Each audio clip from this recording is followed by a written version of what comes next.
Previously, I told you how I gave up my dream of music, how I worked my body into the ground just to give my daughter everything, and how, as she grew, I began to hear the first words that would one day shatter me.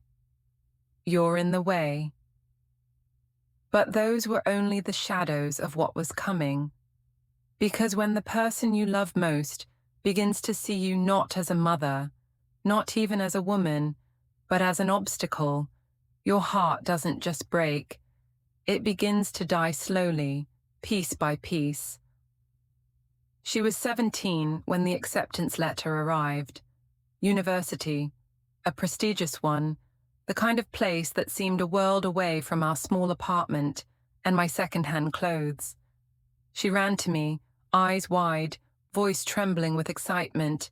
"Mama, I got in." I remember the way my heart swelled. For a moment, it felt like everything had been worth it. The long nights, the bleeding hands, the years of sacrifice. Maybe this was it. Maybe this was the proof that I had done something right. But the joy didn't last. Tuition, books, housing, all of it cost more than I had ever seen in one place. I stared at the numbers on the paper, my chest tightening. It was impossible. And yet, I told her yes. I told her she would go. I told her I would find a way. So I worked harder. I took on cleaning jobs during the day and sewing work at night. My fingers bled, my eyesight blurred, my health collapsed further.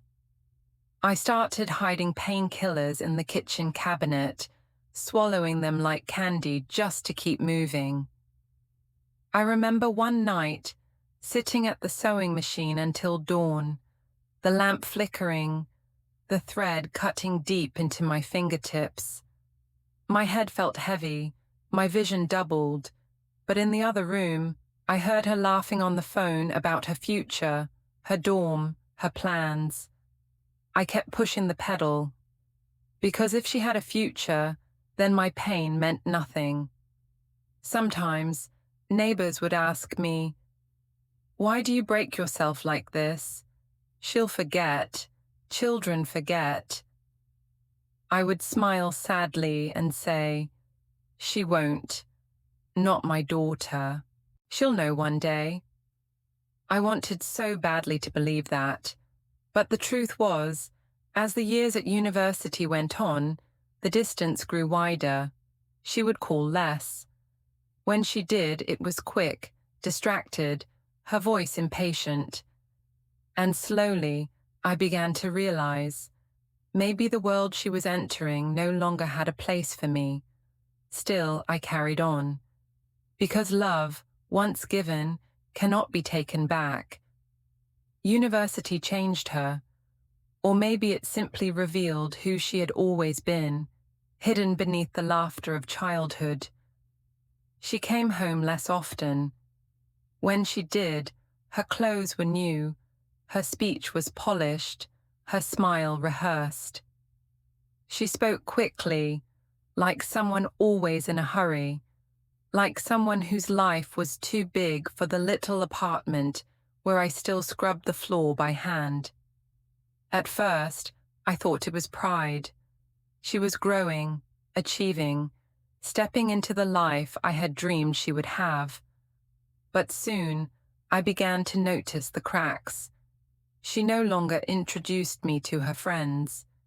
When she did bring someone by, her tone would change, her words sharp, as though she were warning me not to speak too much. Once, a young man came over, tall, well-dressed. I smiled, offered tea, but she cut in quickly. "She doesn't know much about these things. Don't mind her." The word stung. Doesn't know much. As though I were a child, as though the years I had spent breaking my body for her counted for nothing. I tried to hide my hurt. I told myself she was just embarrassed by our poverty. That one day, when she was older, she would see deeper. But the moments kept coming. One evening, she called me, voice hushed and impatient. "Mama, please don't come to campus anymore. People talk. They don't understand." I asked gently, "Don't understand what?" There was a pause. Then she said it. "They don't understand why you look the way you do, why you dress like that. It makes me look bad." I sat there, phone pressed to my ear, listening to the silence that followed. My heart didn't just ache, it cracked. All my life I had believed that love would be enough, that sacrifice would be enough. But in her world of polished floors and bright lights, my sacrifice wasn't shining. It was something she wanted to hide. I told her I understood. I told her I wouldn't come anymore.